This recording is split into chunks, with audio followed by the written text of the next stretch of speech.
Hello everyone, कैसे हैं आप सभी लोग। तो आज फिर हम आपके सामने इतना बढ़िया काम करने वाले हैं ना कि उसको देखकर आपका यार एक कमेंट अमूल सर के लिए रहना चाहिए। आज आप एक कमेंट अमूल सर के लिए टॉपिक मैनिया की सीरीज में डालेंगे, क्योंकि सर ने बेस्ट पॉसिबल कोशिश किया है कि जो भी इलेक्ट्रिकल सर्किट वाले प्रॉब्लम्स आते हैं, जैसे इसी बार सर 12 से 15 सवाल जेईई मेन में आया, पिछली बार 22 से 23 प्रॉब्लम आया था। तो मेरा आप लोगों से रिक्वेस्ट है कि पूरा वीडियो देखिए, फास्ट फॉरवर्ड करके। अगर आपको लगे कि सर थोड़ा स्लो जा रहे हैं, क्योंकि सर को यार समझाना है, हर एक एक बच्चों तक सर को पहुंचना है, आप उसको 1.5x 2 पे x पर करके देखिए, लेकिन देखिए पूरा और कमेंट करिए, ताकि हम लोग का थोड़ा मोटिवेशन बने कि टॉपिक में थोड़ा लंबा भी लाया जाए और सारा कर लिया जाए। अगर आपको ये पसंद आएगा, पक्का इसके बाद measuring instrument, potentiometer, ammeter, voltmeter, galvanometer, ये सब आएगा, स्क्रू गाज, वर्नियर कैलिपर। लेकिन अगर आज आपका कमेंट इसमें पार हुआ तब, ठीक है। Thank you so much sir for making this possible. मैं तो नहीं कर पाता, सही बता रहा हूँ, इतना बड़ा। नहीं नहीं, ऐसा नहीं है। चलिए ठीक है सर। ठीक है सर, थैंक यू। चलिए, तो भाई आज हम लोग जैसे सौरभ सर अभी एक्सप्लेन करके गए हैं, सर्किट पे बेस्ड जितने भी प्रॉब्लम्स आ सकते हैं, जो वैरायटी है, उन सब पे हम लोग एक बहुत ब्रीफ में थ्योरी, थोड़ी बहुत थ्योरी भी देखेंगे और उसके साथ कुछ इलस्ट्रेशंस भी देखेंगे। तो सौरभ सर वैसे ही काफ़ी कुछ एक्सप्लेन करके गए हैं, तो मैं ज़्यादा टाइम नहीं लूँगा और मैं सीधे इसमें टॉपिक पे आता हूँ। तो जैसे आज का अपना टॉपिक यही है, problems based on circuits. Problems based on circuits. अब सर्किट पे बेस्ड, जैसे स्पेशली करंट इलेक्ट्रिसिटी में जो सर्किट्स बनते हैं, हम लोग डीसी सर्किट की ही बात कर रहे हैं स्पेशली। तो जो भी डीसी सर्किट में जो भी प्रॉब्लम्स बनते हैं करंट इलेक्ट्रिसिटी से रिलेटेड, वो किस तरह के आएंगे और उनकी वैरायटी क्या है। तो इसमें सबसे पहले हम लोग ये देखें कि इसमें कई सारे वैरायटीज़ के सवाल पूछे जाते हैं। जैसे पहला इसमें जो वैरायटी है वो होता है सीरीज और पैरेलल के कॉम्बिनेशन पे। और जैसे इस बार ही जेईई मेन में क्वेश्चन आया हुआ है और एग्जैक्टली इस पैटर्न पे इस टाइप का ही एक नेटवर्क बना के दिया गया, जो कि सिंपली सीरीज और पैरेलल कॉम्बिनेशन पे बेस्ड था। यहाँ पर डेटा थोड़ा सा चेंज्ड है। तो इसमें मैंने क्या किया है, एक रेगुलर हेक्सागन कंसिडर किया, जिसमें बाहर वाले सारे रेजिस्टेंस 6 ओम के हैं और अंदर वाले ये डायगोनल वाले रेजिस्टेंसेज ये 12 ओम के हैं। अब इस सर्किट में इसमें इक्विवेलेंट रेजिस्टेंस पूछा जा सकता है और कोई से भी 2 पॉइंट कंसिडर किए जा सकते हैं। जैसे मान लीजिए इसमें कोई ये पूछ लेता है कि resistance, equivalent resistance between points A and B, या कोई ऐसा पूछ लेता है equivalent resistance between point A and C, ऐसा पूछा जा सकता है, equivalent resistance between points A and D, है ना, इस तरह से।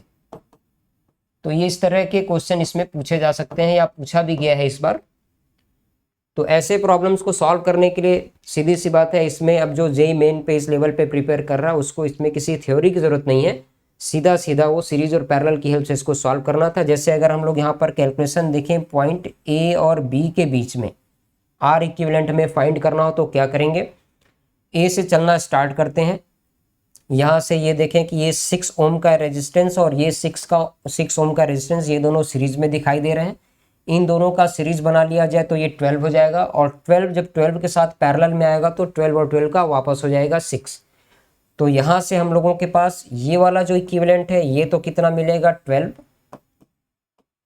लेकिन जब ये 12 ओम को 12 के साथ पैरेलल में करना पड़ेगा, तो पैरेलल में इसके साथ जब कॉम्बिनेशन लिया जाएगा तो ये कितना हो जाएगा 6। तो इस तरह से अगर हम लोग ये देखें कि ए से ई के बीच में जो इक्विवेलेंट हमें मिलेगा वो कितना मिल जाएगा 6 ओम, ए से ई के बीच में हो जाएगा 6 ओम।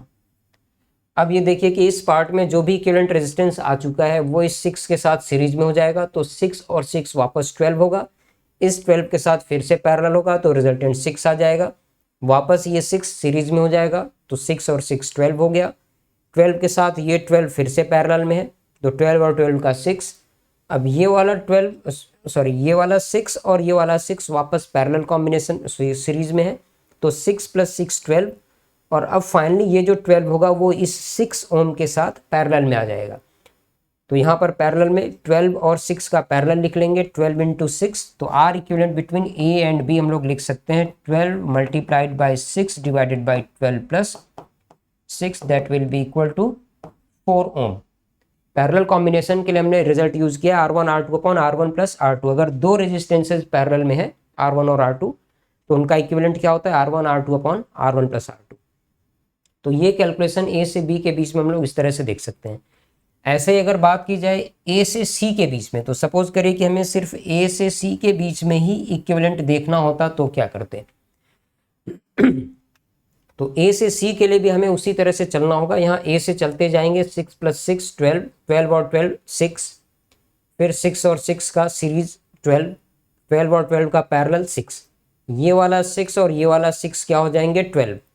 अब यहाँ पे ये वाला 12 और ए से सी के बीच में कनेक्टेड 12, ये दोनों आपस में पैरेलल में होंगे। और इसके बाद इस साइड 6 ओम के 2 रेजिस्टेंसेस हमें और मिलेंगे, इनका इक्विवेलेंट भी 12 होगा।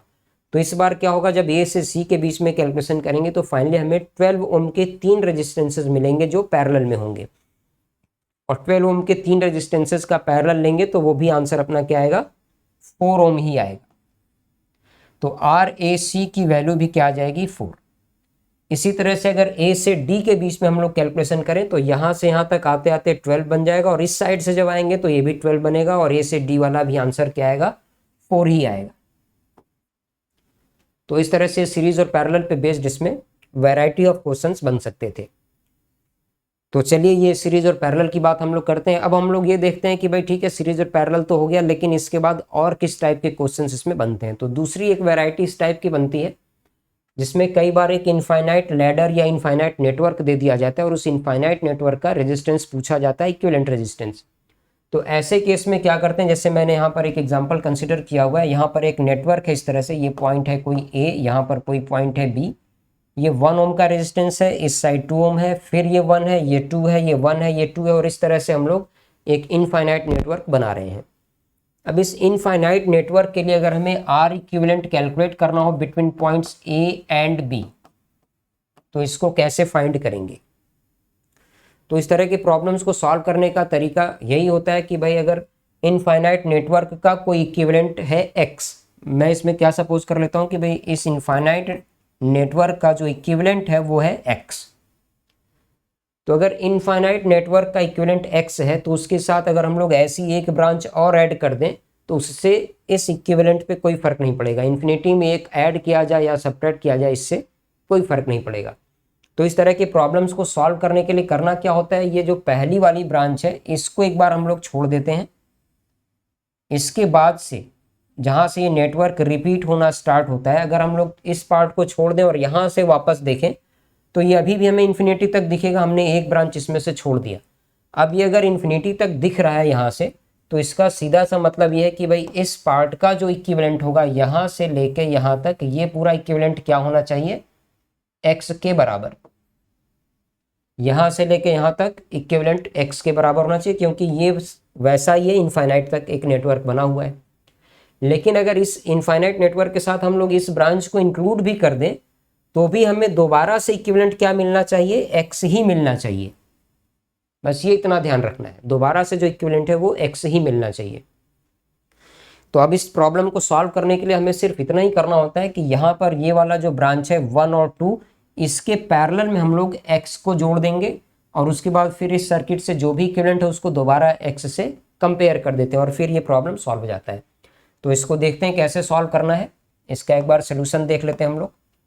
तो यहाँ पे क्या है, ये एक 1 ओम का रेजिस्टेंस है, इसके इस साइड एक 2 ओम का रेजिस्टेंस है, ये पॉइंट्स हैं ए और बी।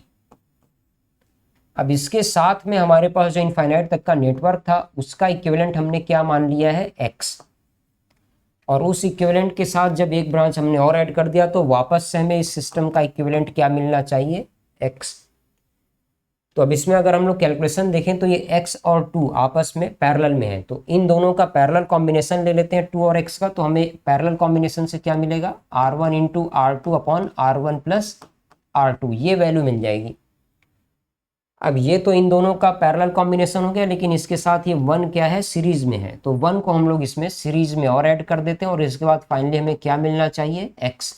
तो एक बार एलसीएम लेके सॉल्व कर देते हैं। 2x प्लस 2 प्लस x बराबर क्या आ जाएगा? 2x plus x square. तो यहाँ से 2x और 2x हम लोग कैंसिल कर लेते हैं, ये x में क्वाड्रेटिक हो गया, x square minus x minus 2 will be equal to 0। इसको स्प्लिट करके सॉल्व कर सकते हैं या फिर श्रीधराचार्य वाला फॉर्मूला यूज कर सकते हैं। तो अगर हम लोग स्प्लिट करके सॉल्व करें तो भी इसमें ये -2 और +1 में स्प्लिट हो जाएगा, तो इसके फैक्टर्स मिलेंगे x - 2 और x + 1 = 0, ऐसे इसके फैक्टर हो जाएंगे। तो यहाँ से x की वैल्यू हमें क्या मिल जाएगी, 2 ओम के बराबर। इस तरह से हम लोग इसको सॉल्व कर सकते हैं। तो ये क्लियर है मेरे ख्याल से, लैडर वाला, इनफाइनाइट लैडर, इस तरह के प्रॉब्लम्स इसमें बनते हैं। अब इसके बाद कुछ चीज़ें और आती हैं जो कि हम लोग नोडल एनालिसिस की हेल्प से कुछ सॉल्व करते हैं। जैसे अभी तक हम लोगों ने जो एग्जांपल्स देखे सीरीज और पैरेलल पे बेस्ड, इसमें अभी तक कहीं पे हमने बैटरी को कनेक्ट नहीं किया। कई बार क्या होता है, सर्किट में बैटरी को कनेक्ट करने के बाद काफ़ी सारी चीज़ें पूछी जाती हैं, और वो भी ऐसे केस में जब बैटरी भी एक से ज़्यादा कनेक्ट हो जाए। तो इस तरह के सिचुएशन में हम लोग क्या करते हैं, नोडल एनालिसिस की हेल्प लेते हैं। नोडल एनालिसिस के लिए कुछ बेसिक बातों का ध्यान रखना है। नोडल एनालिसिस के लिए कुछ बेसिक चीज़ों का ध्यान रखना है। जैसे अगर हम लोग किसी बैटरी की बात करें, इस तरह से मान लेते हैं बैटरी का ईएमएफ है ई, तो ये जो छोटा इसमें लाइन है और एक बड़ी लाइन है, छोटा लाइन जो होता है वो लो पोटेंशियल को इंडिकेट करता है। ये क्या है, लो पोटेंशियल है, लो पोटेंशियल। जो बड़ी लाइन है ये बताता है हाई पोटेंशियल को, लो पोटेंशियल और हाई पोटेंशियल। अच्छा, कई बार इसमें ये भी होता है कि यहाँ पर लो पोटेंशियल की जगह माइनस और हाई वाले पोटेंशियल पे प्लस लिखा होता है। तो यहाँ माइनस और यहाँ प्लस लिखा है, तो इसका मतलब ये जरूरी नहीं है कि ये नेगेटिव पोटेंशियल है और ये पॉजिटिव पोटेंशियल है। इनका सिग्निफिकेंस इतना ही है कि ये लो है और ये हाई है। जैसे सपोज करिए कि अगर यहाँ पर मैं एक बार को ऐसा मान लेता हूँ कि E की वैल्यू है 1.5 वोल्ट, तो अगर E की वैल्यू 1.5 वोल्ट है, यहाँ पे कोई पॉइंट है A और इधर कोई पॉइंट है B, तो A और B के बीच में जो डिफरेंस है वो 1.5 होना चाहिए। अब A इसमें 0 हो सकता है, तो B की वैल्यू क्या हो जाएगी, 1.5। A अगर 1.5 होगा तो B हो जाएगा 3, A -1.5 होगा तो B 0 हो जाएगा, इस तरह से। तो पहली बात तो ये हो गई। अब इसमें जैसे अगर कोई A से B पे चलेगा, ऐसे A से चल के B तक अगर हम लोग किसी सर्किट में पहुंचे, तो इक्वेशन क्या लिखेंगे, VA + E, क्योंकि इसमें पोटेंशियल बढ़ेगा, तो VA + E = VB। छोटी लाइन से बड़ी लाइन को क्रॉस कर जाएंगे तो ईएमएफ ऐड करके लिख देंगे। ये तरीका है पोटेंशियल को रिलेट कराने का। दूसरी बात ये आती है कि जैसे किसी सर्किट में ऐसा हो सकता है कि कोई एक रेजिस्टेंस है और उसमें कोई करंट का फ्लो हो रहा है, तो रेजिस्टेंस में जो करंट का फ्लो होता है वो हाई पोटेंशियल से लो पोटेंशियल की ओर होता है। तो जैसे मैं यहाँ पर कोई पॉइंट मान लेता हूँ A, यहाँ पर कोई दूसरा पॉइंट है B, तो इस पे अगर हम लोग करंट के डायरेक्शन में चलेंगे तो A हाई पोटेंशियल पे है, B लो पोटेंशियल पे, और पोटेंशियल डिफरेंस क्या होगा, I × R। तो यहाँ पर करंट के डायरेक्शन में चलते हुए अगर हम लोग A और B के पोटेंशियल को रिलेट कराएं तो पोटेंशियल लिखेंगे VA, करंट के डायरेक्शन में चलने पे -IR लिखना होता है, ध्यान रखिए, और बराबर क्या हो जाएगा, VB। इस तरह से करंट के डायरेक्शन में चलते हुए हम लोग ये यूज़ कर सकते हैं। इसके बाद सर्किट में किरचॉफ्स लॉ का भी यूज आता है। तो किरचॉफ्स लॉ में ये वोल्टेज का तो हम लोग हिसाब इस तरह से लगाएंगे। किरचॉफ्स लॉ में सिर्फ जंक्शन रूल की हेल्प हम लोग और लेंगे। जंक्शन रूल में क्या है, जैसे किसी भी पॉइंट पर कई सारे नेटवर्क हैं वो आपस में आके जुड़ रहे हों किसी एक सिंगल पॉइंट पर, तो वहाँ पर हम लोग जंक्शन रूल यूज कर सकते हैं। तो जैसे मान लीजिए कि ये कोई नेटवर्क है, इस साइड से कोई करंट I1 अप्रोच कर रहा है इस जंक्शन को, यहाँ से कोई करंट I2 अप्रोच कर रहा है और यहाँ से कोई करंट है I3। हर एक डायरेक्शन से अगर जंक्शन पे करंट आ रहा हो तो उस केस में हम लोग क्या करेंगे, सारे करंट के सम को 0 से इक्वेट करा लेंगे, I1 + I2 + I3 = 0। ये हमने कैसे लिखा, अगर जंक्शन पे हर एक डायरेक्शन से करंट आ ही रहा हो तो सबका सम 0 होना चाहिए, क्योंकि इस जंक्शन पे चार्ज एक्युमुलेट नहीं हो सकता। यहाँ पर नेट करंट इस जंक्शन पे जो पहुंच रहा है उसको 0 होना चाहिए। ऐसा हो सकता है कि इसमें कोई एक आ रहा हो, 2 डायरेक्शन में लीव कर रहा हो करंट, या ऐसा हो सकता है कि 2 डायरेक्शन से आ रहा हो और तीसरे डायरेक्शन में लीव कर रहा हो, इस तरह से भी हो सकता है। लेकिन हम लोग क्या एज्यूम करेंगे कि हर एक डायरेक्शन से करंट आ रहा है, उनका सम 0 कर देंगे। सॉल्व करते समय हो सकता है कि इनमें से कोई वैल्यू नेगेटिव आ जाए, जो नेगेटिव आ जाएगा उसका डायरेक्शन रिवर्स कर देना है, बाकी और कोई टेंशन नहीं लेनी है। तो ये इतनी बातों का ध्यान रखते हुए हम लोग नोडल एनालिसिस की हेल्प लेते हैं। अब इसके बाद नोडल एनालिसिस में एक और पॉइंट आता है कि जैसे किसी सर्किट में कई बार ऐसा हो सकता है, मान लीजिए कि एक सर्किट हम लोग ऐसा ड्रॉ कर दें, सपोज करिए कि ये एक बहुत बेसिक सी बात है, मैंने इस तरह से एक सर्किट को ड्रॉ किया। मान लीजिए ये 10 वोल्ट की बैटरी है, ये 5 ओम का रेजिस्टेंस है, इसमें करंट फाइंड करना है तो वो सीधा सीधा हमें दिख रहा है कितना है। लेकिन जनरली हम लोग क्या करते हैं, प्रॉब्लम को सॉल्व करते समय किसी भी एक बैटरी का जो लो पोटेंशियल है उसको अपनी तरफ से 0 वोल्ट एज्यूम कर लेते हैं, दूसरा जो हाई पोटेंशियल है उसको 0 प्लस ई करके लिख देंगे 10 वोल्ट, और इसके बाद ये 0 है तो ये भी 0 रहेगा। जहाँ तक कंडक्टिंग वायर होगा वहाँ तक पोटेंशियल में डिफरेंस नहीं आएगा। ये 10 है तो यहाँ पर 10 वोल्ट होगा, और अब इस रेजिस्टेंस के अक्रॉस हमें पोटेंशियल डिफरेंस मिलेगा 10 माइनस 0 10 वोल्ट, और यहाँ पर हम लोग करंट फाइंड कर लेंगे 2 एम्पियर। लेकिन कई बार ऐसा होता है कि जैसे ये सर्किट मान लीजिए ऐसा दे दिया गया इस तरह से, लेकिन ऐसा देने के बाद इस पॉइंट को क्या किया है, ग्राउंडेड कर दिया गया ऐसे। तो जिस पॉइंट को ग्राउंडेड कर दिया जाए उस पॉइंट को ही हम लोग 0 वोल्ट का पोटेंशियल बोलेंगे। ये कन्वेंशन है, इसको ऐसे ही यूज करना है। जैसे अब इस प्रॉब्लम में हमने लो पोटेंशियल को 0 लिया था, लेकिन यहाँ लो पोटेंशियल को 0 एज्यूम नहीं कर सकते। अगर ये ग्राउंडेड है तो इसको ही 0 बोलेंगे, लेकिन ये 10 वोल्ट की अगर बैटरी है, ये 0 होगा तो यहाँ का पोटेंशियल अब हम लोग क्या लिखेंगे, -10 वोल्ट लिखेंगे, और इसके बेसिस पे प्रॉब्लम सॉल्व करते हैं। तो इस पर एक सिंपल सा प्रॉब्लम डिस्कस कर लेते हैं।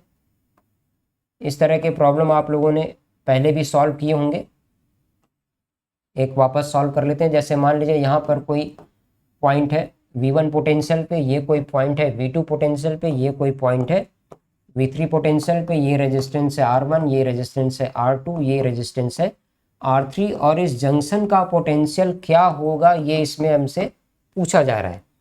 तो इस तरह के प्रॉब्लम्स को सॉल्व करने के लिए बहुत सिंपल सा काम करना है। यहाँ पर हम लोग क्या करते हैं, हर एक डायरेक्शन से जंक्शन पे करंट को आता हुआ सपोज कर लेते हैं। मान लेते हैं यहाँ से कोई करंट I1 आ रहा है, इस साइड से कोई करंट I2 आ रहा है, इधर से कोई करंट है I3। तो अगर हर एक डायरेक्शन से करंट को आता हुआ सपोज कर लें तो हमें इक्वेशन क्या लिखना होता है, I1 plus I2 plus I3 equal to 0। अब I1 की वैल्यू कैसे लिखेंगे, इसके लिए ओम्स लॉ का यूज करेंगे। I1 अगर करंट इस डायरेक्शन में जा रहा है, इसका मतलब V1 हाई पोटेंशियल पे है और V लो पोटेंशियल पे है, तो इक्वेशन क्या होगा, V1 minus V divided by R1, V1 minus V divided by R1। ये वैल्यू हो गई I1 की। I2 को देखा जाए तो V2 minus V divided by R2, V2 minus V divided by R2। इसी तरह से तीसरा कैलकुलेशन लिखा जाए I3, तो ये आ जाएगा V3 minus V divided by R3, और ये तीनों मिलके कितने होने चाहिए, 0। तो यहाँ पर हम लोग देख सकते हैं V को एक साथ सेपरेट कर लिया जाए तो V1 by R1 plus V2 by R2 plus V3 by R3, ये वैल्यू हमें मिलेगी एक साइड, और दूसरे साइड क्या मिल जाएगा, V by R1 plus V by R2 plus V by R3। V common करके लिख सकते हैं 1 by R1 plus 1 by R2 plus 1 by R3। तो इस तरह से देखिए हम लोग यहाँ पर इसको सॉल्व कर देंगे तो ये V की वैल्यू मिल जाएगी। V की वैल्यू मिल जाए तो दोबारा एक बार कंपेयर कर लेंगे कि ये V1 से छोटा है या बड़ा है या क्या है। या I1 I2 I3 की इंडिविजुअल वैल्यू हमें पता ही है, इसको देख लेंगे कौन सा प्लस आता है कौन सा माइनस आता है। जो पॉजिटिव आएगा उसको उसी डायरेक्शन में रखेंगे, जो नेगेटिव आ जाएगा उसका डायरेक्शन रिवर्स कर देंगे। इसके बाद इसमें एक इस टाइप के क्वेश्चंस और बनते हैं। जैसे सपोज करिए कि एक प्रॉब्लम मैं यहाँ कंसिडर कर लेता हूँ, ये कोई एक रेजिस्टेंस है 10 ओम का, इसके साथ यहाँ पर एक बैटरी कनेक्टेड है, ये मान लेते हैं 10 वोल्ट की बैटरी है। इसके बाद यहाँ पर एक दूसरी बैटरी इस तरह से कनेक्टेड है 20 वोल्ट की, और यहाँ पर एक बैटरी और है 30 वोल्ट की इस तरह से, और ये कुछ इस तरह से एक सर्किट बना हुआ है ऐसा। ये 10 ओम का रेजिस्टेंस है, ये 20 ओम का रेजिस्टेंस है। अब इस तरह के प्रॉब्लम में ऐसा पूछ लिया जाता है कि हर एक रेजिस्टेंस से जाने वाला करंट कितना है, या फिर किस बैटरी से कितना करंट जा रहा है। तो ऐसे प्रॉब्लम्स को सॉल्व करने के लिए क्या करते हैं, जहाँ पर ज़्यादा से ज़्यादा बैटरीज कनेक्टेड हों वहाँ पर उन बैटरीज के जंक्शन को हम लोग क्या मान लेते हैं, जीरो पोटेंशियल, और उसके रेफरेंस में और सबका पोटेंशियल डिफाइन करते हैं और फिर इसको सॉल्व करते हैं। तो जैसे ये जंक्शन है बैटरीज का, यहाँ हमने मान लिया जीरो, ये जीरो है, ये हाई पोटेंशियल है तो इसको 20 लिखेंगे, ये जीरो है, ये हाई है, इधर लो हो जाएगा तो इसको क्या लिखेंगे, -30, ये जीरो है, ये हाई पोटेंशियल है, इधर लो है, तो इस बैटरी के इस साइड पोटेंशियल क्या हो जाएगा, जीरो है तो -10। अब देखिए कि ये -30 है तो यहाँ पर भी पोटेंशियल क्या होगा, -30, क्योंकि ये कंडक्टिंग वायर है, यहाँ का पोटेंशियल क्या होगा, -30, क्योंकि ये कंडक्टिंग वायर है। ये 20 है तो यहाँ पर 20 होगा। अब हम लोग ये देख सकते हैं, ये -30, ये -30, हर एक रेजिस्टेंस पे हमें पोटेंशियल डिफरेंस मिल रहा है क्या। जैसे इस रेजिस्टेंस की बात करें तो इसमें पोटेंशियल डिफरेंस कितना आ गया, -30 और -10 का डिफरेंस आएगा 20, और करंट हो जाएगा 20/10, 2 एम्पियर का करंट आ गया इसमें। अब ये 2 एम्पियर का डायरेक्शन कैसे होगा, हाई पोटेंशियल से लो पोटेंशियल, -10, -30 और -10 में हाई पोटेंशियल कौन सा है, 10 वाला, 10 हाई पे है, ये लो पे है, तो करंट का डायरेक्शन कैसे होगा, इस तरह से, 2 एम्पियर का करंट ऐसे, यहाँ से जो करंट आएगा वो नीचे आता जाएगा, ये हो गया 2 एम्पियर। अब हम लोग बात करें इस 20 ओम के लिए, तो यहाँ पे देखिए ये -30 है और ये 20 है, डिफरेंस क्या आ जाएगा 50, तो इसमें करंट की वैल्यू क्या आ जाएगी, 50 divided by 20 that is equal to 2.5 ampere का करंट आ जाएगा इसमें, 50/20। अब ये जो करंट आ रहा है इसका डायरेक्शन कैसे, देखिए -30 और 20, ये हाई पोटेंशियल पे है तो इसमें करंट ऐसे जा रहा होगा। अब यहाँ से जो करंट आएगा वो यहाँ पहुँचेगा, तो अभी इस जंक्शन पे हम लोग देख सकते हैं कि 2 एम्पियर इधर से आया और 2.5 एम्पियर इधर से आया, तो दोनों मिल के इसमें जाएंगे, तो यहाँ पर जाने वाला करंट क्या हो जाएगा, 2 + 2.5 दैट इज 4.5 एम्पियर। इसमें वही करंट कहाँ जाएगा, यहाँ पर भी कितना होगा, 4.5 एम्पियर। तो इस तरह से हम लोग हर एक बैटरी से जाने वाला करंट भी देख पा रहे हैं, हर एक रेजिस्टेंस से जाने वाला करंट देख पा रहे हैं, और कैलकुलेशन इसमें ऑलमोस्ट न के बराबर है। ये नोडल एनालिसिस का बेनिफिट है। अब हम लोग आगे बढ़ते हैं। कई बार हम लोगों को ऐसा नेटवर्क भी देखने को मिलता है जिसमें कुछ एक्स्ट्रा कंडक्टिंग वायर्स जोड़ दिए जाते हैं, तो उस तरह की प्रॉब्लम को कैसे सॉल्व करें। किसी भी प्रॉब्लम में जब एक्स्ट्रा कंडक्टिंग वायर जोड़ दिया जाए तो उस सर्किट को सॉल्व करने के लिए पहला काम हमारा ये होता है कि सर्किट को रीड्रॉ करिए, रीड्रॉ सर्किट। सर्किट को रीड्रॉ कैसे करना है, इसके लिए हम लोग पोटेंशियल डिफाइन कर लेते हैं। जैसे यहाँ पर मैंने एक बहुत बेसिक सा एग्जांपल लिया है, ये 3 रेजिस्टेंसेज हैं, R, R और R। यहाँ पे कंडक्टिंग वायर लगा हुआ है, यहाँ पे कंडक्टिंग वायर लगा हुआ है, और ये 2 पॉइंट से मान लेते हैं A और B, और इनके बीच में हमें इसका इक्विवेलेंट फाइंड करना हो। तो ऐसे केस में इक्विवेलेंट फाइंड करने के लिए क्या करते हैं, A और B को हम लोग बैटरी से जोड़ देंगे और किसी एक का पोटेंशियल 0, दूसरे का V मान लेते हैं। जैसे A का पोटेंशियल मान लेते हैं 0 और B का पोटेंशियल V, और सर्किट को जब दोबारा ड्रॉ करते हैं तो अलग से कहीं पर एक जगह हम लोग 0 और V को पहले ही शो कर लेंगे, यहाँ पे 0, यहाँ पे V। जो भी इक्विवेलेंट है वो 0 और V के बीच में है।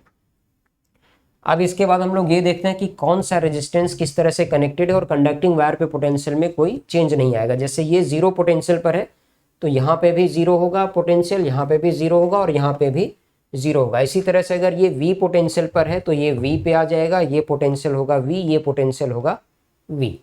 अब इसमें हमने सारे पोटेंशियल को डिफाइन कर दिया। अब ये देखते हैं कि ये पहला वाला रेजिस्टेंस कौन कौन से पोटेंशियल पे कनेक्टेड है, 0 और V के बीच में। ये रेजिस्टेंस किसके बीच में कनेक्टेड है, 0 और V के बीच में, तो उसको 0 और V के बीच में कनेक्ट कर देना है, यहाँ पर R लिख देना है। दूसरे रेजिस्टेंस की बात करें तो ये किस पे कनेक्टेड है, V और 0 के बीच में। V और 0 के बीच में कनेक्ट हो रहा है तो वापस V से 0 के बीच में हम लोग कनेक्ट कर दें दूसरे रेजिस्टेंस को इस तरह से। ये भी कितना है, R है। तीसरे रेजिस्टेंस की बात करते हैं तो देखिए ये कैसे कनेक्ट हो रहा है, 0 से V के बीच में। 0 से V के बीच में फिर से एक रेजिस्टेंस को कनेक्ट कर देना और वो रेजिस्टेंस भी कितना है, R के बराबर। अब इस सर्किट में हम लोग क्लियरली देख पा रहे हैं कि ये तीनों कौन सी कॉम्बिनेशन में पैरेलल में है, तो यहाँ पर हमारे पास R इक्विवेलेंट की वैल्यू क्या आ जाएगी, R/3। तो इस तरह से हम लोग जहाँ पर conducting wire, extra conducting wire लगे हों उनको रीड्रॉ करके सॉल्व करते हैं। जैसे इस पे बेस्ड मैं एक एग्जांपल और दे देता हूँ। यहाँ पर ये ऐसा एक नेटवर्क बना हुआ है जिसमें ये बाहर वाले रेजिस्टेंसेज हैं आर आर आर, अंदर इसमें यहाँ पे ये रेजिस्टेंस आर का है, ये आर का है, लेकिन ये यहाँ से यहाँ तक पूरा एक कंडक्टिंग वायर है। तो इसमें क्या है, अगर ये वाला रेजिस्टेंस आर होता, ये रेजिस्टेंस आर होता, तो ये एक सिमेट्री में आ जाता। वैसा प्रॉब्लम सॉल्व करना रिलेटिवली ज़्यादा ईजी होता है, लेकिन इसमें यहाँ पर कंडक्टिंग वायर है और ये कंडक्टिंग वायर है, तो इसमें कोई सिमेट्री नहीं मिलेगी। तो ऐसे प्रॉब्लम को अगर हमें सॉल्व करना हो तो इसका बेस्ट तरीका ये है कि जब कंडक्टिंग वायर लगा हुआ है तो इसको हम लोग पहले रीड्रॉ करें, इसको रीड्रॉ करें और उसके बाद सॉल्व करें। रीड्रॉ करने के लिए क्या करना है, कहीं पर एक जगह जीरो पोटेंशियल मान लेते हैं, दूसरे को वी। जो अननोन होगा उसको कुछ और मानना पड़ेगा। जैसे ये जीरो है, ये वाला पोटेंशियल हमें नहीं पता है, तो मैं इसको V1 मान लेता हूँ। यहाँ से आगे बढ़ते हैं, ये पोटेंशियल भी मुझे नहीं पता है, तो मैंने इसको V2 मान लिया। लेकिन अगर ये V2 है तो यहाँ पे क्या होगा, V2 होगा, और ये V2 है तो यहाँ पे क्या होगा, V2, क्योंकि ये पूरा एक कंडक्टिंग वायर है। अब हम लोग इधर आगे बात कर लेते हैं, V2 से थोड़ा आगे बढ़ें तो ये वाला पोटेंशियल हमारे लिए अननोन है, मैं इसको V3 मान लेता हूँ। तो अब इसमें हम लोग देखें तो सारे पोटेंशियल यहाँ पर डिफाइंड हो गए, 0, V1, V2, V3, V2, ये सारे पोटेंशियल डिफाइन हो गए। एक बार जब सारे पोटेंशियल हम लोग डिफाइन कर लें तो सर्किट को रीड्रॉ कर लेते हैं। कैसे रीड्रॉ करें, 0, V2 और V, ये तीनों एक लाइन पर हैं, तो मैं एक जगह कहीं पे 0 ड्रॉ कर देता हूँ, इसके बाद थोड़ा सा आगे V2 को ड्रॉ कर देता हूँ, और इससे थोड़ा आगे इसी लाइन पर V। इक्विवेलेंट किसके बीच में चाहिए, 0 और V के बीच में। अब इसमें देखिए हमें क्या करना है, 0 और V2 इन दोनों के बीच में कहीं ना कहीं एक पोटेंशियल V1 और है, तो V2 से थोड़ा सा ऊपर एक पोटेंशियल हम लोग डिफाइन कर देते हैं यहाँ पर, और इसको मैं लिख देता हूँ V1, इस तरह से। इसके बाद यहाँ से देखिए V2 और V के बीच में एक पोटेंशियल और है V2, इसको भी हमें डिफाइन करने की जरूरत है क्या, नहीं, ये तो V2 पहले से डिफाइंड है। V3 है यहाँ पर, ये कहाँ पर है, V और V2 के बीच में एक V3 है, तो V और V2 के बीच में यहाँ पर कहीं एक V3 और है, ये इतने पोटेंशियल हैं। अब हम लोग ये देखें कि कौन सा रेजिस्टेंस कैसे कनेक्टेड है। जैसे 0 से V1 के बीच में कौन कौन रेजिस्टेंस है, तो 0 से V1 के बीच में एक रेजिस्टेंस कनेक्टेड है R, 0 से V1 में, तो 0 से लेके V1 के बीच में मैंने एक रेजिस्टेंस कनेक्ट कर दिया R। ये सर्किट को मैं रीड्रॉ कर रहा हूँ। अब मैं देख लेता हूँ कि भाई V1 से V2 में कुछ है क्या। V1 से V2 देखिए एक रेजिस्टेंस ये मिलेगा, और V1 से V2 एक दूसरा रेजिस्टेंस और मिलेगा। तो V1 से V2 में दो रेजिस्टेंस हैं, तो ये दोनों आपस में पैरेलल में आ जाएंगे, क्योंकि दोनों सेम पोटेंशियल पे कनेक्ट हो रहे हैं। तो V1 से V2 के जो दो रेजिस्टेंस पैरेलल में है उनका इक्विवेलेंट क्या होगा, R और R का R/2। तो यहाँ V1 से V2 में हम लोग क्या जोड़ेंगे, R/2। अब देखिए 0 से V2 के बीच में कुछ है क्या, 0 और V2 के बीच में एक रेजिस्टेंस तो हमें दिख रहा है R, इसको जोड़ देते हैं एज इट इज, ये रेजिस्टेंस है R। अब इसी तरह से इस साइड देखें, यहाँ पर देखिए V से V2 में एक ही रेजिस्टेंस कनेक्टेड है, V से V2 में एक रेजिस्टेंस कनेक्टेड है R, इसको जोड़ देते हैं। V से V3 में कोई रेजिस्टेंस है क्या, V से V3 में एक सिंगल रेजिस्टेंस R, तो इसको जोड़ देते हैं, ये एक सिंगल रेजिस्टेंस हो गया R। V2 से V3 एक बार देख लिया जाए, V3 V2 V3 V2 V3 और V2 इस पे दो रेजिस्टेंस कनेक्ट हो रहे हैं, तो यहाँ दो रेजिस्टेंस कनेक्ट हो रहे हैं, तो ये दोनों आपस में कौन से कॉम्बिनेशन में है, ये दोनों आपस में पैरेलल कॉम्बिनेशन में। तो यहाँ पर क्या जोड़ना पड़ेगा, R/2।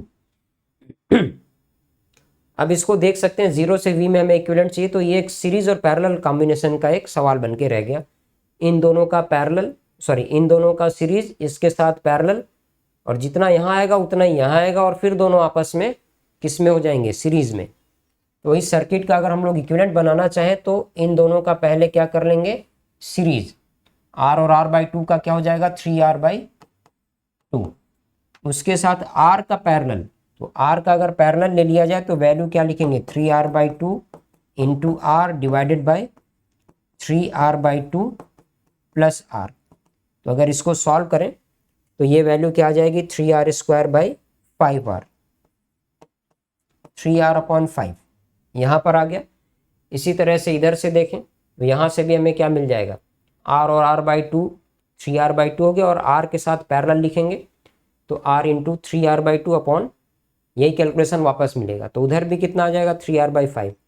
दोनों का इसमें कॉम्बिनेशन क्या बना, दोनों का सीरीज कॉम्बिनेशन बना, तो ओवरऑल हमारे पास जो इक्विवेलेंट वैल्यू आई वो कितनी हो गई 6R/5 के बराबर। ये हो गया हमारा R इक्विवेलेंट। अब इसी तरह से हम लोग थोड़ी बहुत चीज़ और देख सकते हैं। एक बार वापस से रेजिस्टेंसेस को काउंट कर लेते हैं, टोटल इसमें कितने हैं 1 2 3 4 5 6 और अंदर है इसमें 4, टोटल 10 रेजिस्टेंसेज हैं। यहाँ पर कितने हो रहे हैं 1 2 3 4, इसमें लग रहा है कहीं 1 2 रेजिस्टेंसेज छूट गए हैं शायद। वापस से एक बार कंफर्म कर लेते हैं। 0 से V1 में एक ही रेजिस्टेंस है R, V1 से V2, V1 से V2 इसमें 2 रेजिस्टेंस आ गए, V1 से V2 में R/2 हो गया। 0 से V2, 0 से V2, 0 से V2 में 2 रेजिस्टेंस है, 0 से V2 और 0 से V2। यहाँ 0 से V2 में 2 रेजिस्टेंसेस थे तो इसको R/2 होना चाहिए था। ऐसे ही V से V2 एक बार कंफर्म कर लेते हैं, V से V2 में R और V से V2 में भी, इसमें भी 2 रेजिस्टेंस है। तो V से V2 में ये तो क्या है 2 रेजिस्टेंसेज हैं, तो इसको भी R/2 होना चाहिए था। थोड़ा सा इसमें कैलकुलेशन में हमें एक बार सुधार करना पड़ेगा। तो सुधार क्या करना है, इन दोनों का तो 3R/2 क्लियर है, ये R/2 है तो यहाँ पे हमें R/2 लिखना होगा, यहाँ पे R/2 लिखना होगा, और इसको एक बार हम लोग कंफर्म कर लेते हैं क्या आ जाएगा, फिर इसको सॉल्व कर देते हैं। तो यहाँ पे 3R/2 और R/2, ये आ जाएगा 3R² 4 डिवाइडेड बाई कितना होगा 3R² और डिनोमिनेटर में आ गया 3 + 1 4/2, 4/2 का मतलब है 2R, तो R से R कैंसिल कर दें, 3R/8 तो 1 से मिल जाएगा, और इक्विवेलेंट लिखेंगे तो 3R/8 + 3R/8 वैल्यू क्या आ जाएगी 3R/4। अब ये अपना कैलकुलेशन भी ठीक है। तो एक बार वेरीफाई कर लेना ज़रूरी होता है क्योंकि कई सारी चीज़ें हैं। आगे बढ़ते हैं। अब हम लोग बात करते हैं एक बार व्हीटस्टोन ब्रिज की। तो व्हीटस्टोन ब्रिज ये कोई नई बात नहीं है हम लोगों के लिए, इसमें बहुत सारे प्रॉब्लम अपने पहले से सॉल्व किए होंगे, तो इसके डिटेल में मैं नहीं जाऊंगा। व्हीटस्टोन ब्रिज पे देखिए सवाल कैसे भी बन सकते हैं, जैसे ये क्वेश्चन मैंने अभी कंसीडर किया है। इस प्रॉब्लम में हमने अभी शुरू में ही डिस्कस किया था सीरीज और पैरेलल में काफ़ी सारी चीज़ें, जैसे ए से बी के बीच में जो इक्विवेलेंट था वो सीरीज और पैरेलल की हेल्प से आ गया था, ए से सी के बीच में इक्विवेलेंट सीरीज और पैरेलल से आ गया था। अब सपोज करिए कि अगर यहाँ पर कोई इक्विवेलेंट हमसे ये पूछ लेता सी और ई के बीच में, find R equivalent between C and E, ऐसा कोई इक्विवेलेंट इस प्रॉब्लम में पूछ ले तो हम लोग इसको कैसे सॉल्व करेंगे। तो इसके लिए इसमें थोड़ा सा सिमेट्री का यूज़ करना होता है और व्हीटस्टोन ब्रिज की हेल्प ले सकते हैं। तो ऐसे प्रॉब्लम को देखिए थोड़ा सा हम लोग इसको ऐसे अगर रोटेट करके देखें, यहाँ पे सी और यहाँ पे ई, तो थोड़ा सा और बेटर अंडरस्टैंडिंग के लिए हम लोग क्या करते हैं, इसको एक बैटरी से जोड़ देते हैं जिससे कि करंट का फ्लो थोड़ा सा हमारे लिए ईजी हो जाए। तो इसमें मान लेते हैं थोड़ी देर के लिए कि यहाँ पर सी और ई के बीच में इस तरह से एक बैटरी कनेक्टेड है, ऐसे एक बैटरी कनेक्ट करके इसको देखते हैं इस तरह से।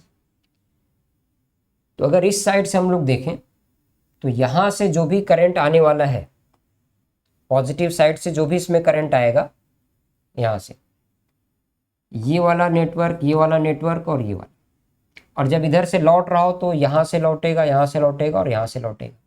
तो इसमें हम लोग ये देख सकते हैं कि ये वाला जो ब्रांच है ये इसके आइडेंटिकल है, ये वाला इसके आइडेंटिकल है और ये बीच में कॉमन है, ये वाला इसके आइडेंटिकल है, ये इसके आइडेंटिकल है। तो अगर यहाँ पर ऐसे हम लोग एक बाइसेक्टर ड्रॉ कर देते, इन दोनों को जोड़ने वाली लाइन का बाइसेक्टर, ध्यान रखिए बाइसेक्टर कैसे ड्रॉ करना है, इसमें जो पॉइंट्स के बीच में बैटरी कनेक्टेड है उन पॉइंट्स को हम लोग पहले ऐसे जोड़ के देखते हैं, उन दोनों पॉइंट्स को जोड़ के, और इन दोनों का जो भी जोड़ने वाली लाइन है उसका एक परपेंडिकुलर बाइसेक्टर ड्रॉ करते हैं ऐसे। और ये जो परपेंडिकुलर बाइसेक्टर है, अगर इसके दोनों साइड एक मिरर इमेज मिल रहा हो एक दूसरे का, तो हम लोग इसको बोलते हैं कि ये सिमेट्री में है। रेजिस्टेंसेज आइडेंटिकल होने चाहिए, इस लाइन के इधर जैसा रेजिस्टेंस है इधर भी वैसा ही होना चाहिए, तो ये एक सिमेट्री का केस बनता है। ऐसे प्रॉब्लम्स को सॉल्व करने के लिए क्या करना है, जहाँ पे ये जंक्शन बना होता है इस जंक्शन को हम लोग रिमूव कर लेते हैं। और रिमूव करने का लॉजिक इसमें ये होता है कि जैसे ये वाली ब्रांच इसके आइडेंटिकल है, तो अगर इसमें कोई करंट मान लेते हैं थोड़ी देर के लिए कि यहाँ से I1 करंट आया हो, तो इसमें अगर कोई I1 करंट आएगा तो इसके आइडेंटिकल ब्रांच से I1 ही लीव करेगा। जितना करंट इसमें आएगा इसके आइडेंटिकल ब्रांच से उतना ही करंट लीव करेगा। इसी तरह से अगर इसमें कोई करंट I2 होता यहाँ पर, तो वो I2 करंट इसमें भी आएगा। अब ये I2 करंट कहाँ चला जाएगा, यहाँ पर जो I2 आएगा वो इसमें चला जाएगा और यही I2 इससे लीव करेगा, क्योंकि ये इसके आइडेंटिकल है ये इसके आइडेंटिकल है। तो इसमें हम लोग ये देख सकते हैं कि यहाँ से आने वाला करंट इधर चला गया और यहाँ से आने वाला करंट इधर चला गया। तो इसमें इस जंक्शन को अगर हम लोग नहीं भी रखें, सपोज करिए कि ये इस तरह से जुड़े हुए होते, ये जंक्शन नहीं होता इस तरह से जुड़े हुए होते, तो भी ये वाला I1 करंट इसी में जाता और ये वाला I2 यहीं जाता। तो ये जंक्शन यहाँ पर जोड़ के रखा जाए या न रखा जाए उससे कोई फर्क नहीं पड़ेगा। और ऐसे प्रॉब्लम को सॉल्व करने के लिए जंक्शन को हम लोग रिमूव कर लेते हैं और इसके बेसिस पे इसको सॉल्व कर देते हैं। तो यहाँ पर ए पे जो जंक्शन है इस जंक्शन को रिमूव कर लेते हैं, जंक्शन कैन बी रिमूव्ड। अब इस जंक्शन को एक बार हमने रिमूव कर दिया, अब यहाँ पे इसको रिमूव करके सॉल्व कर देंगे तो एक व्हीटस्टोन ब्रिज का सवाल हो गया। यहाँ पर इन दोनों का रेशियो बराबर है, तो इसमें से ये 12 वाला रिमूव कर लेंगे और उसके बाद सीरीज और पैरेलल में कन्वर्ट करके इसको सॉल्व कर देंगे। तो इसका सोल्यूशन आप लोग मेरे ख्याल से खुद से कर सकते हैं, क्योंकि अब ये सिंपली एक सीरीज और पैरेलल का सवाल है। तो इसका सोल्यूशन मैं आपके ऊपर छोड़ देता हूँ। आगे बढ़ते हैं। थोड़ा बहुत इसमें सिमेट्री का यूज़ जैसे इसके पहले हमने बता ही दिया। यहाँ पर एक सिमेट्री प्रॉब्लम हमने और कंसीडर किया है। सपोज करिए कि इन दोनों के बीच में हमें इक्विवेलेंट फाइंड करना हो, तो ये क्वेश्चन भी आप लोग घर पे ट्राई कर सकते हैं। इसमें हमें करना क्या होगा, यहाँ से इस जंक्शन को रिमूव कर देना है ऐसे, और इसको ऐसे रिमूव कर देना है, इसके बाद सॉल्व कर देंगे। अब इसको हम लोग देखें तो इन दोनों का सीरीज यहाँ पैरेलल, फिर ऊपर सबका सीरीज, ये दोनों सीधे सीधे सीरीज में हो गए। यहाँ पर सीरीज और फिर पैरेलल फिर सीरीज। अब इसको सीरीज और पैरेलल की हेल्प से सॉल्व कर सकते हैं। अभी इसमें हम लोग आते हैं, एक इंटरेस्टिंग पॉइंट है रिवर्स सिमेट्री। रिवर्स सिमेट्री में क्या होता है, जैसे व्हीटस्टोन ब्रिज है, अगर रेशियो उसका रिवर्स आ जाए तो उस केस में हम लोग प्रॉब्लम को कैसे सॉल्व करें। तो इसको ऐसे प्रॉब्लम्स को सॉल्व करने के बहुत सारे तरीके होते हैं, लेकिन इसमें जो बेस्ट मेथड है मैं उसी को डिस्कस करूँगा। जैसे ये 5 है ये 10 है, अब ये 10 है और ये 5 है। अगर यहाँ पे 5 और यहाँ 10 होता तो ये व्हीटस्टोन ब्रिज बन जाता है, लेकिन रेशियो उसका उल्टा दे दिया है, तो ये एक रिवर्स सिमेट्री का केस है। ऐसे प्रॉब्लम को सॉल्व करते समय पहले यहाँ पर एक बैटरी को जोड़ दिया जाए और उसके बाद हम लोग थोड़ा सा फ्लो देखें। जैसे मान लेते हैं कि एक बैटरी है जिसका पोटेंशियल डिफरेंस इसके क्रॉस है V। लो पोटेंशियल को मैंने 0 मान लिया, हाई पोटेंशियल को V मान लिया। अब इस प्रॉब्लम में जो भी सॉल्व करना हो तो बेसिकली करना क्या है कि ये वाला जो रेजिस्टेंस है वो इसके आइडेंटिकल है, तो अगर इसमें कोई करंट जा रहा होगा I1 तो इसके आइडेंटिकल ब्रांच से उतना ही करंट लीव करेगा। इसी तरह से यहाँ पे अगर कोई करंट I2 जा रहा होगा तो इसके आइडेंटिकल ब्रांच से करंट क्या लीव करेगा, I2। यहाँ से जो करंट है वो यहाँ से लीव करेगा, इसमें जाने वाला इसके आइडेंटिकल से लीव करेगा। अब इसमें अगर हम लोग I1 को बड़ा मान लें तो यहाँ पर करंट हम लोग नीचे दिखा सकते हैं I1 माइनस I2 ऐसा करके। तो बेसिकली ये जो कुछ भी है इसको इस तरह से नहीं सोचना है। हम लोग यहाँ पे क्या करते हैं कि जैसे इन दोनों में ये दोनों रेजिस्टेंस एक जैसा है और दोनों में करंट एक जैसा है, तो अगर दोनों का रेजिस्टेंस और करंट बराबर है तो इसका मतलब दोनों पे पोटेंशियल डिफरेंस बराबर होगा। तो अगर इन दोनों पे पोटेंशियल डिफरेंस बराबर है तो हम लोग सपोज कर लेते हैं कि भाई ये वाला पोटेंशियल है कोई अननोन x, यहाँ पर हमने x मान लिया, तो इस पे पोटेंशियल डिफरेंस क्या आ गया, x के बराबर। अब इस पे पोटेंशियल डिफरेंस x है तो यहाँ पर भी पोटेंशियल डिफरेंस x होना चाहिए। उसके लिए ये वाला पोटेंशियल क्या बनेगा, v माइनस एक्स। v और v माइनस एक्स का डिफरेंस क्या आएगा, x। अब इस पूरे सर्किट में एक अननोन पोटेंशियल है x, v तो पहले से पता है बैटरी वाला है, x अननोन है। इसके लिए क्या करें, कहीं पे भी एक जगह जंक्शन रूल अप्लाई करके इसको सॉल्व कर दिया। जैसे अगर हम लोग यहाँ पर जंक्शन रूल अप्लाई करें तो हर एक डायरेक्शन से आने वाले करंट का सम 0 लिख देना है। तो क्या कैलकुलेशन होगा, v minus x by 10 v minus x by 10 plus यहाँ से v माइनस एक्स, ये तो आ जाएगा x, सॉरी इस जंक्शन के लिए लिख रहे हैं v माइनस एक्स बाई 10, यहाँ से v माइनस एक्स, तो v माइनस 2x बन जाएगा, डिवाइडेड बाई कितना लिखना है 5।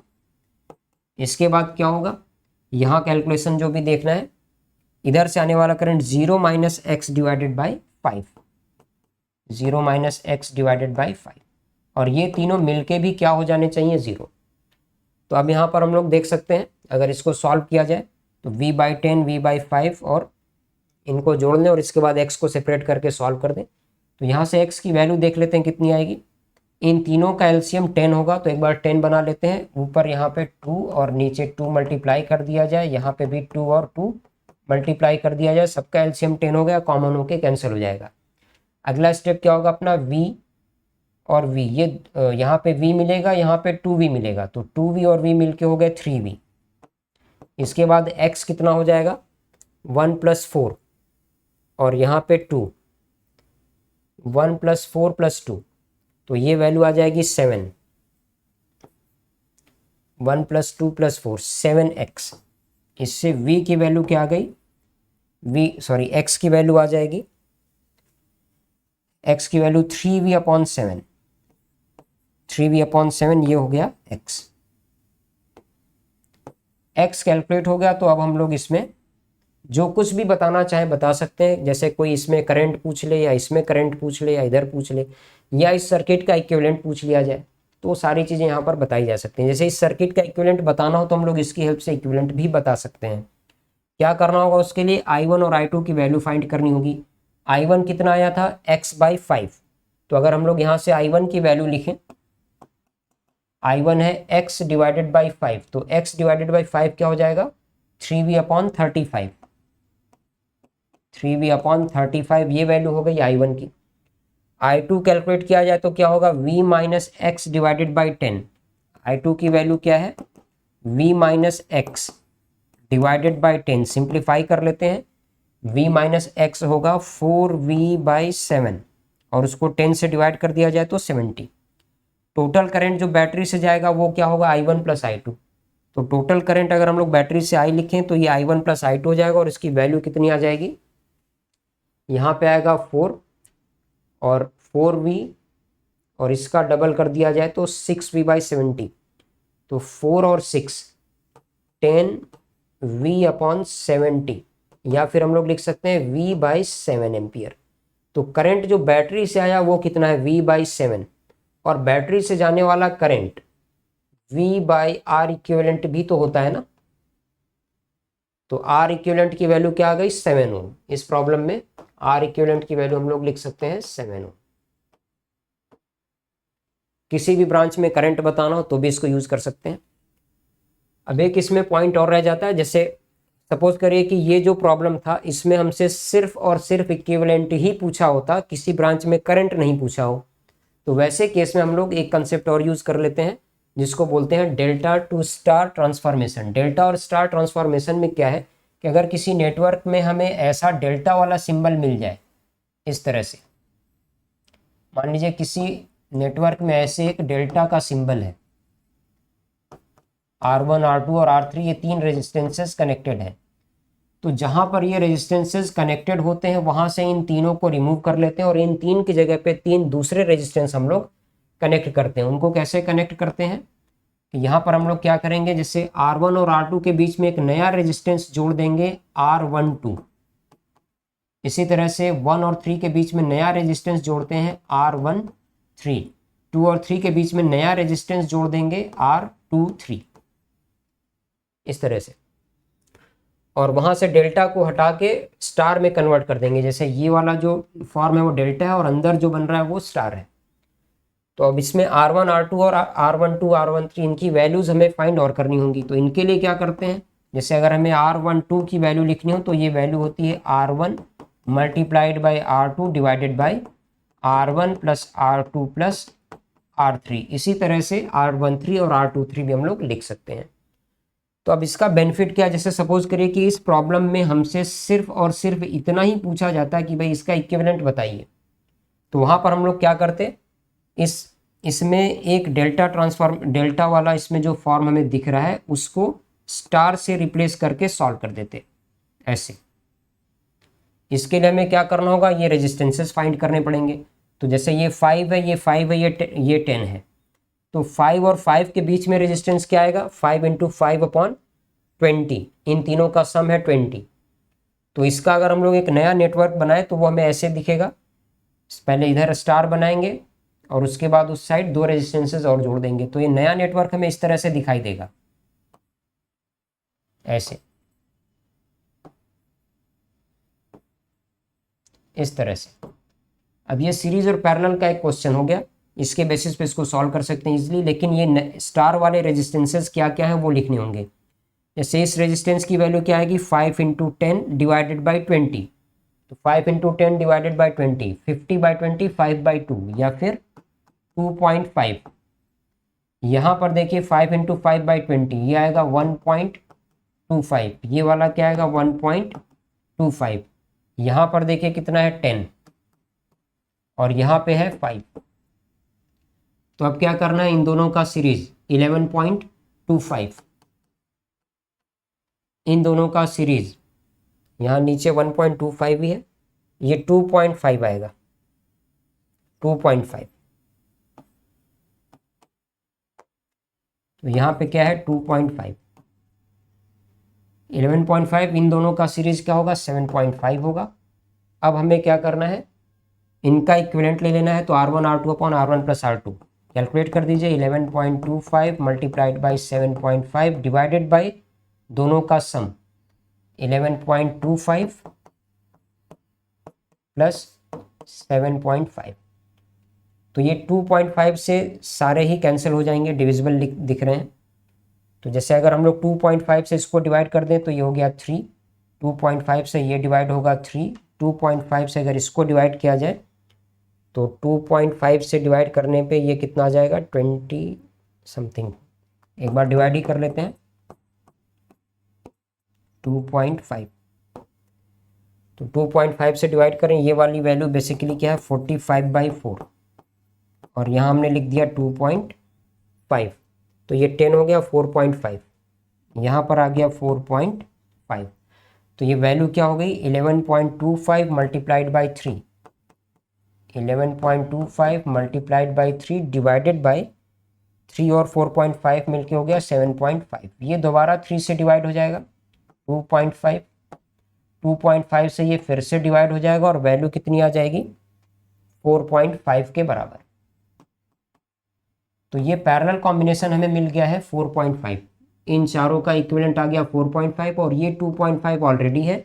तो इस तरह से पूरे सर्किट का जो आर इक्विवेलेंट हमें मिला वो वैल्यू हो गई 2.5 plus 4.5 that is equal to 7 ohm. तो ये अपना फाइनल आंसर हो गया और ये रिलेटिवली ज़्यादा इजी सॉल्व हो गया। लेकिन इसमें सिर्फ हमें इक्विवेलेंट पूछा जाए तो ही हम लोग इसकी हेल्प ले सकते हैं, अदरवाइज इसके पहले जो हम लोगों ने नोडल एनालिसिस की हेल्प से और रिवर्स सिमेट्री की हेल्प लिया था उस तरह से सॉल्व करेंगे। तो चलिए आज की वीडियो यहाँ पर हम लोग क्लोज करते हैं। जल्दी इस तरह के वीडियोज़ और लेके आएंगे, तब तक के लिए अच्छे से पढ़ाई करते रहिए। Bye bye, take care.